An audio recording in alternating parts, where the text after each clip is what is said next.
Se inscrevam nos canais Jornal das Favelas e Favelas News, Carioca News e Facção News. Sigam e curtam a página nossas nas redes sociais no Facebook, Twitter e nos tragam. Passem nos canais parceiros Realidade RJ, Facções da Bahia e Carioca News.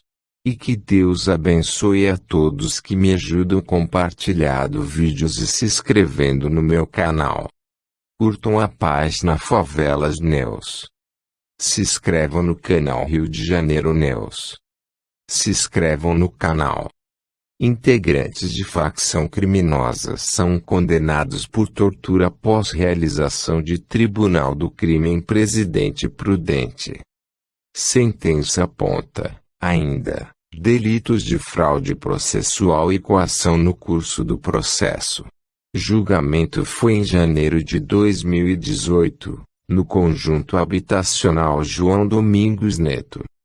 5 integrantes do Primeiro Comando Capital, PCC, presos durante uma investigação de um tribunal do crime entre facções, ocorrido em janeiro de 2018, no Conjunto Habitacional João Domingos Neto, em Presidente Prudente - foram condenados pela Justiça, em primeira instância, por integrarem a organização criminosa e, separadamente, pelos crimes de tortura, fraude processual e coação no curso do processo.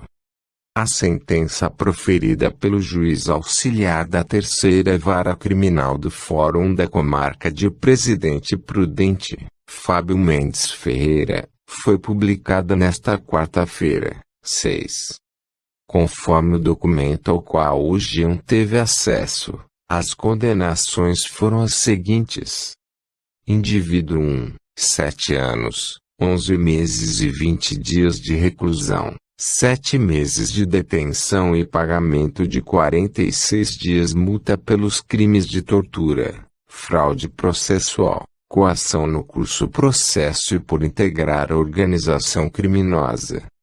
Indivíduo 2, 6 anos e 6 meses de reclusão, 6 meses de detenção, e pagamento de 41 dias multa pelos crimes de tortura, fraude processual, coação no curso processo e por integrar a organização criminosa.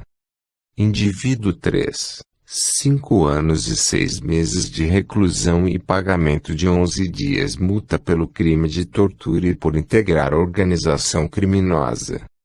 Indivíduo 4, 6 anos e 5 meses de reclusão e pagamento de 12 dias multa pelo crime de tortura e por integrar a organização criminosa. Indivíduo 5, 4 anos e 1 mês de reclusão e pagamento de 12 dias multa por integrar a organização criminosa. Os 5 homens, um de 23, 2 de 25 e outros 2 de 26 anos, já estão presos e o regime inicial de cumprimento das penas para todos os indivíduos será o fechado. Foi indeferido pela Justiça o direito aos réus de apelação em liberdade, pois estão presentes os requisitos da garantia da ordem pública e para assegurar a aplicação da lei penal. Em depoimento, a vítima afirmou que a todo tempo implorou pela própria vida e eles apenas riam. Deus me livre, nasci de novo, SIC, disse o rapaz torturado. Tortura.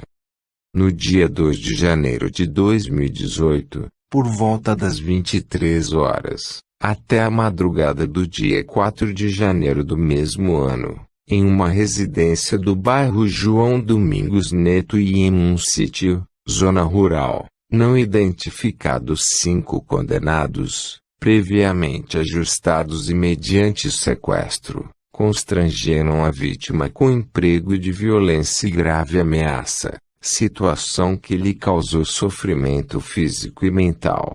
O objetivo do grupo era obter uma confissão.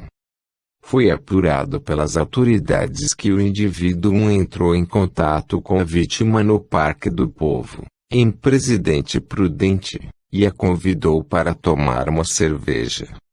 Segundo consta do documento obtido pelo G1, o indivíduo desconfiava de que a vítima pudesse pertencer à facção criminosa Família do Norte, FDN, rival do PCC.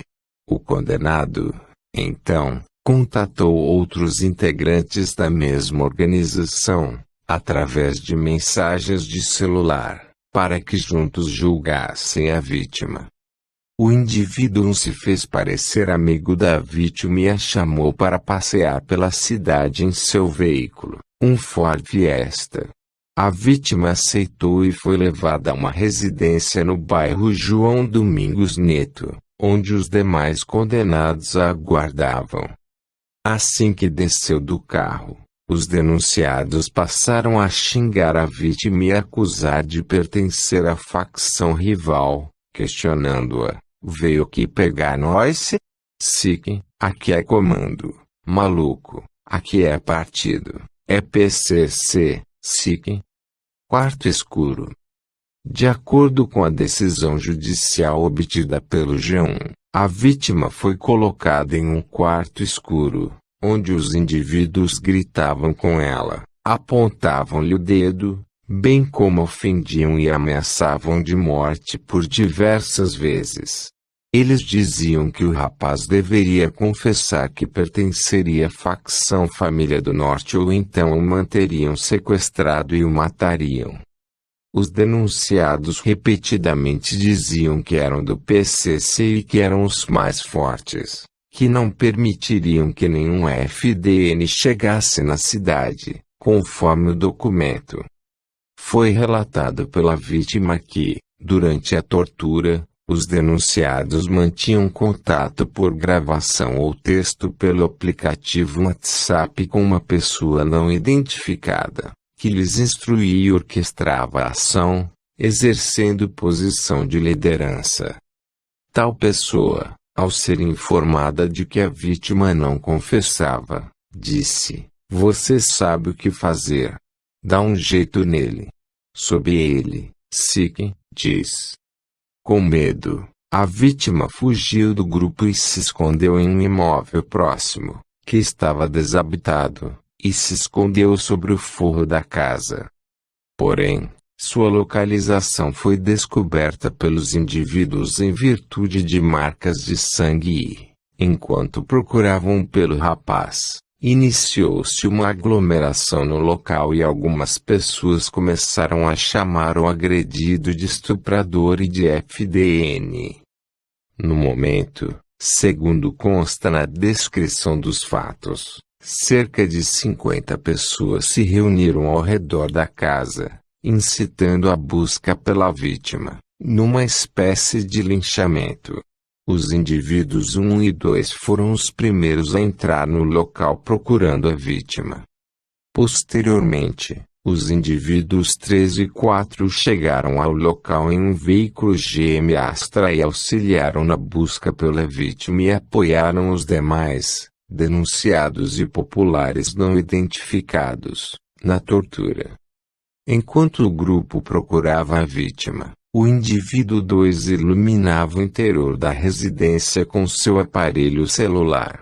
O indivíduo 5 também invadiu a casa, enquanto gritava para que pegassem o suposto FDN.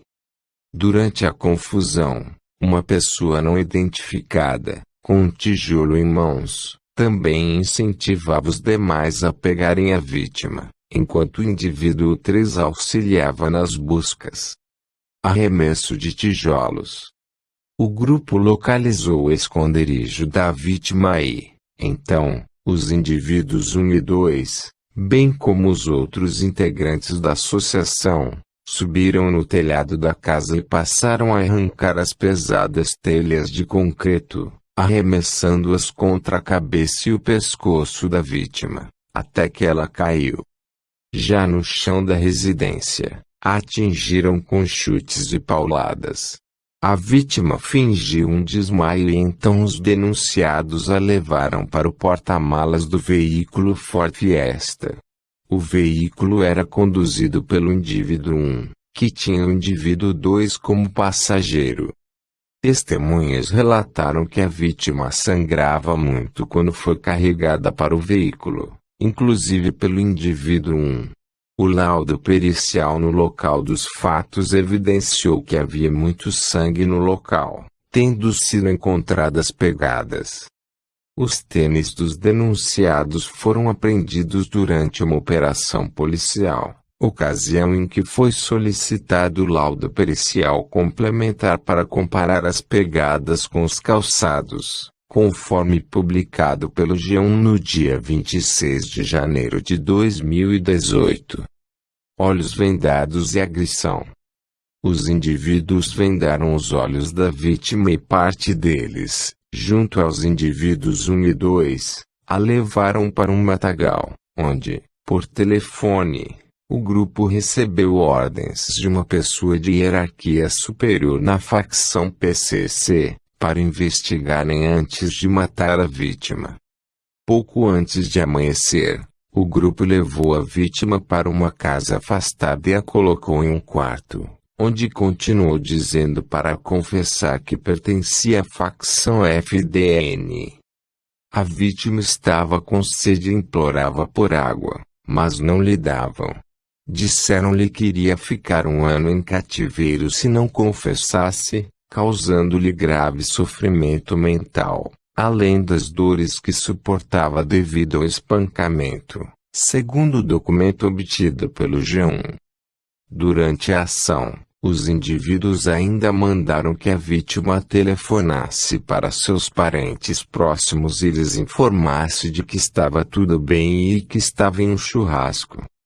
Por fim, na madrugada do dia 4 de janeiro, o grupo libertou a vítima, deixando-a em uma rua próxima da casa de seu pai.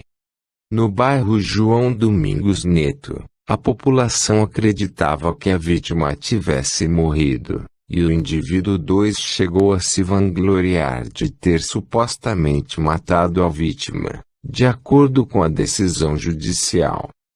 Uma camiseta impregnada de sangue foi apreendida no primeiro local onde houve a tortura e a peça foi reconhecida pela vítima. Crime de fraude processual.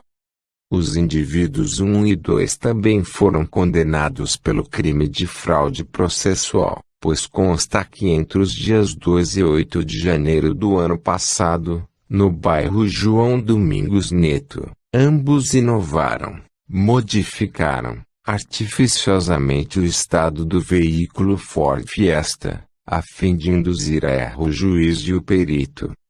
O veículo supracitado foi utilizado para transportar a vítima do crime de tortura mediante sequestro, sendo levada para cativeiro em um sítio. Ocorre que, devido ao espancamento sofrido pela vítima, o veículo, notadamente o porta-malas, ficou sujo com o sangue da vítima.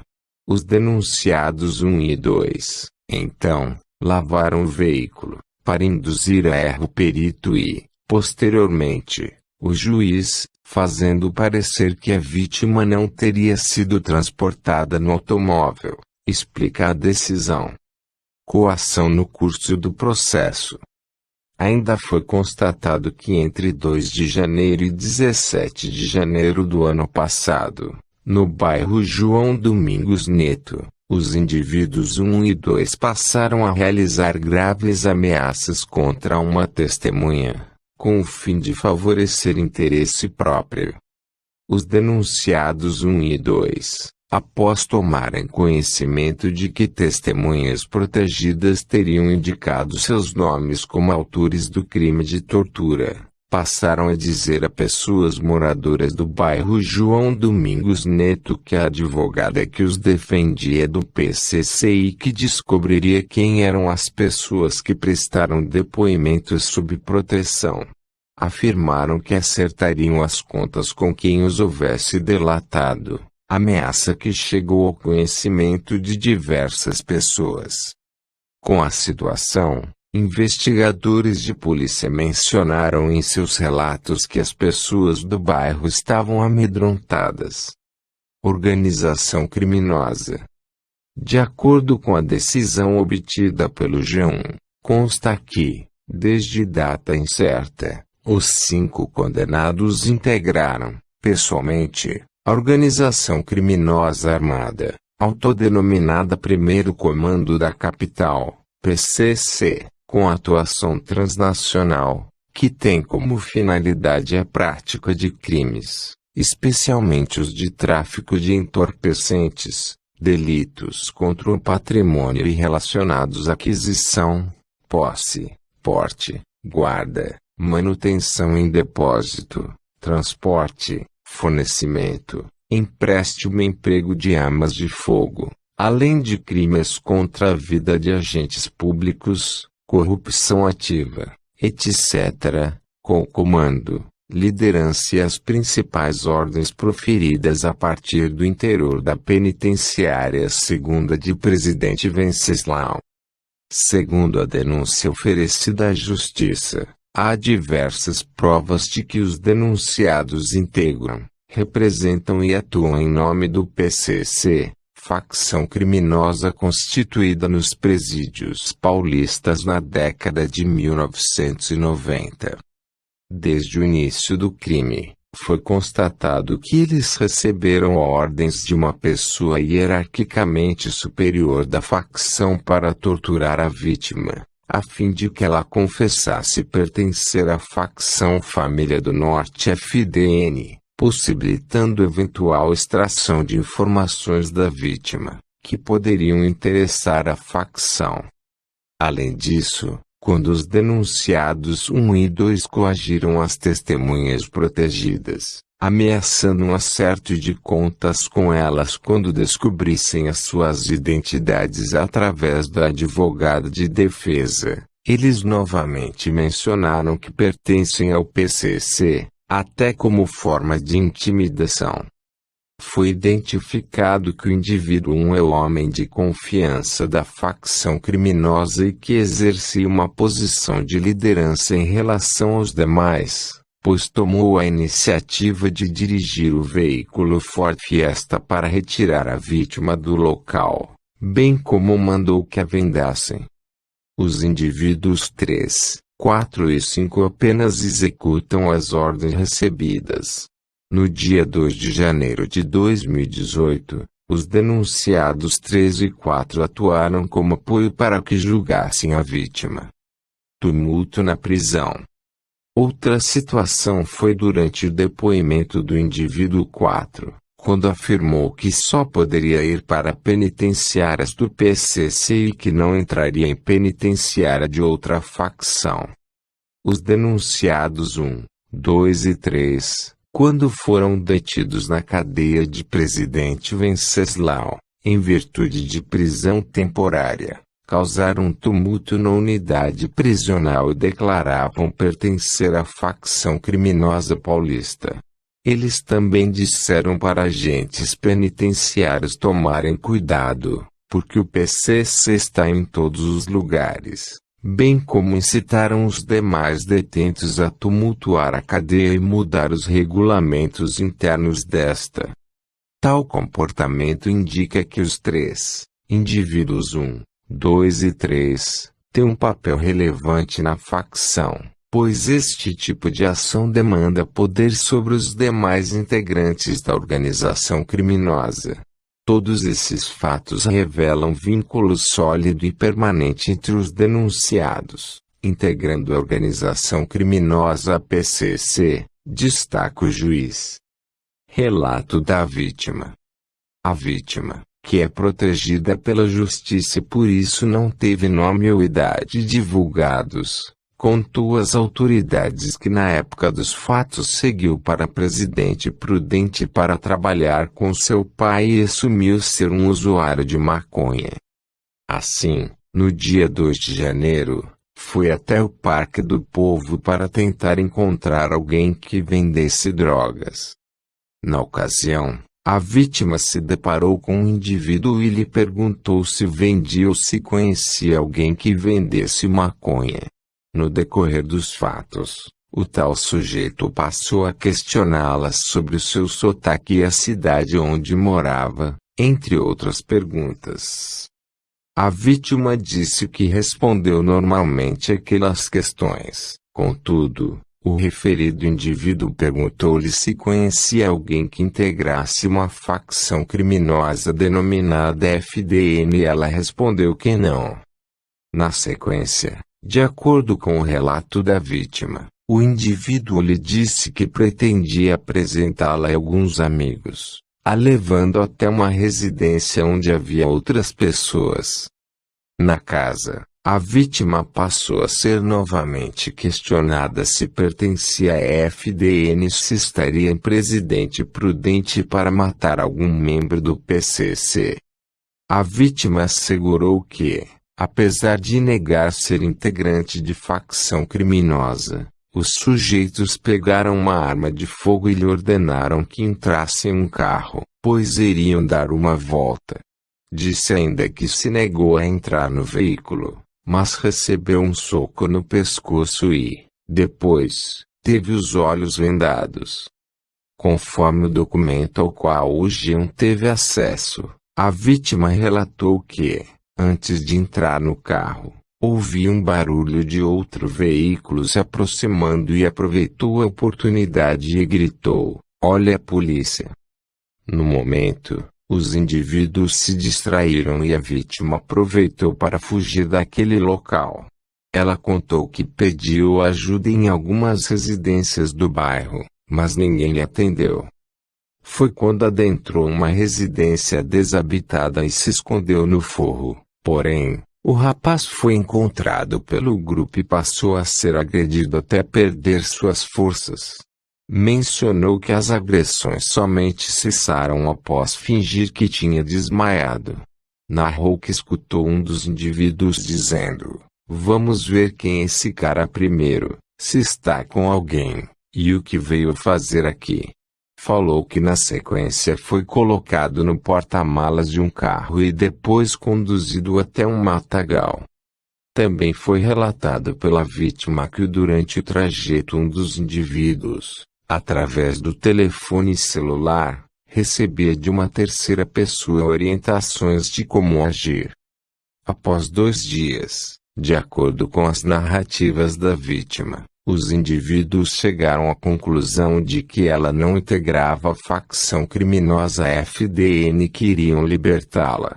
Todavia, o grupo advertiu de que não era para procurar a polícia, pois, caso contrário, sabiam onde encontrá-la. A vítima falou que, durante o tempo em que esteve em poder de referidas pessoas, recebeu água, comida e medicamentos para seus ferimentos.